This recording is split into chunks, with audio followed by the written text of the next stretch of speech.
Bible చదువుతున్నారా?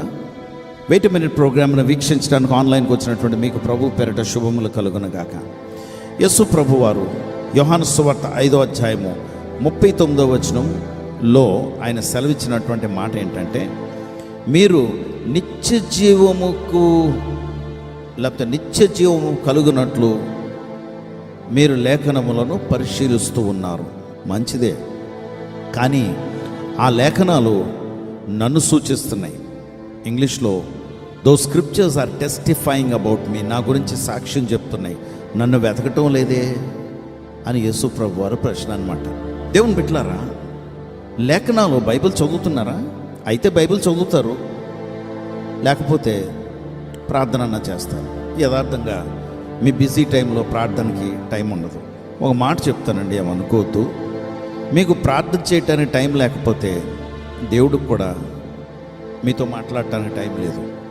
అందుకే time తీసుకుని ఒక పావు గంట అరగంట ముందు నిద్రలోంచి లేచి ఆ పాసిముఖంతోనే వెళ్ళి దేవుడి దగ్గర కలుసుకోవటానికి ప్రయత్నిస్తారా?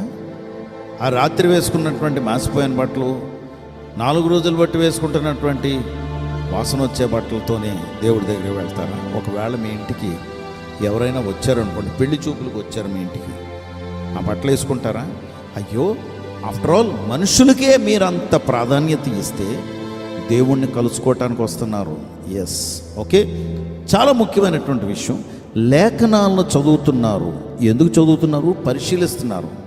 వారు పరిశీలనగా చేస్తున్నటువంటి విషయం దేని కొరకంటే, నిత్య జీవమును వారు కలిగి ఉండటానికి, తెలుసుకోవటానికి వారు చాలా క్షుణ్ణంగా పరిశీలిస్తున్నారు. కానీ యేసు ప్రభు వారు అంటున్నారు, నన్ను వెతకటం లేదు మీరు. ఆయన దగ్గరికి వస్తే మనకు అన్నీ దొరుకుతాయని ఆయన చెప్తూ 40వ వచనంలో ఏమంటున్నారంటే, నా దగ్గరికి వస్తే నేను నిత్య జీవం ఇస్తాను. I will give you life, I will give you life. నేను జీవమునిస్తాను, I will give you life. ఎందుకంటే ఆయన అంటాడు, ఐ యామ్ లైఫ్ అని 14వ అధ్యాయంలో చెప్పారు. ఐ యామ్ లైఫ్, నేనే జీవము, నేనే మార్గము, నేనే సత్యము. ఏంటి ఐ యామ్ లైఫ్ అంటే? ఏంటి అంటే, ఈ జీవితంలో మన బ్రతకటం ఆయన ఎలాగా ఏంటని ఆయన నడిపిస్తారు. ఆయన మనలో ఉండి జీవిస్తారు. ఇక్కడ ఆయనతో ప్రారంభమైన జీవితము అక్కడికి పరలోకంలో కూడా కంటిన్యూ అయిపోద్ది. సో లైఫ్ ఈజ్ ఇటర్నల్ అంటే నిత్యము మనం జీవించేవారుగా ఆయన చేస్తారు. ఈ జీవితంలో ఈ జీవము కొరకు, ఈ లైఫ్ కొరకు మనకి ఏది అవసరమో ఆయన చూసుకుంటాడు. అందుకే లేఖనాలు, బైబిల్ చదవటం ఎంత ప్రాముఖ్యమో ఆయన వెతకటం కూడా అంతే ముఖ్యం. అంటే ప్రార్థన చేయుట, ప్రార్థన చేయాలి. దేవుని బిడ్డ, ప్రార్థన లేకుండా మనం ఏమీ సాధించలేము. యేసు ప్రభు వారిని మనం వెతికి ప్రార్థన చేస్తూ ఉంటే ఆ లేఖనాలను బోధించే ఆయన కూడా ఆయనే.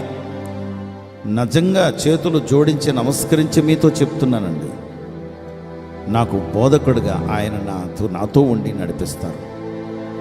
అకస్మాత్తుగా నా మైండ్కి ఆయన నా ఆత్మలోంచి మెసేజ్ పంపిస్తారు. నా మైండ్లో రిజిస్టర్ అవుతుంది. అది ఏంటి, ఆ లేఖనం అక్కడ అలాగుందా, దీని అర్థం ఇదా అని నేను ఆశ్చర్యపోతాను చాలాసార్లు, చాలా మార్లు. అందుకే తరచుగా మనం లేఖనాలు చదివినా మనకు అర్థం అవ్వాలంటే ఆయన మనకు బోధించాలి. ప్రార్థన లేకుండా బైబిల్ నువ్వు ఎంత చదివినా నీకు అర్థం కాదు. అందుకే ప్రార్థన చెయ్యాలి. ప్రార్థన ద్వారా ఆయన వెతకాలి, ప్రార్థనలో ఆయన్ని ఆహ్వానించాలి, ఆరాధనలో ఆయనతో ఐక్యం అవ్వాలి. నువ్వు అప్పుడు స్పిరిచువల్గా ఎదుగుతావు. ప్రార్థన చేస్తాను, నువ్వు ఎదగాలని నేను కోరుకుంటున్నాను. పరిశుద్ధుడా ప్రభా, నీకు వందనాలు, స్తోత్రాలు. నీ బిడ్డలను జ్ఞాపకం చేసుకోండి, నీ కొరకు ఆయుత్తుపరచుకోండి, బలపరచండి. నీ నామానికి నీ బిడ్డల ద్వారా మహిమ తెచ్చుకోండి. యేసు నామములో ప్రార్థించి వేడుకొంచున్నాం తండ్రి, ఆమేన్.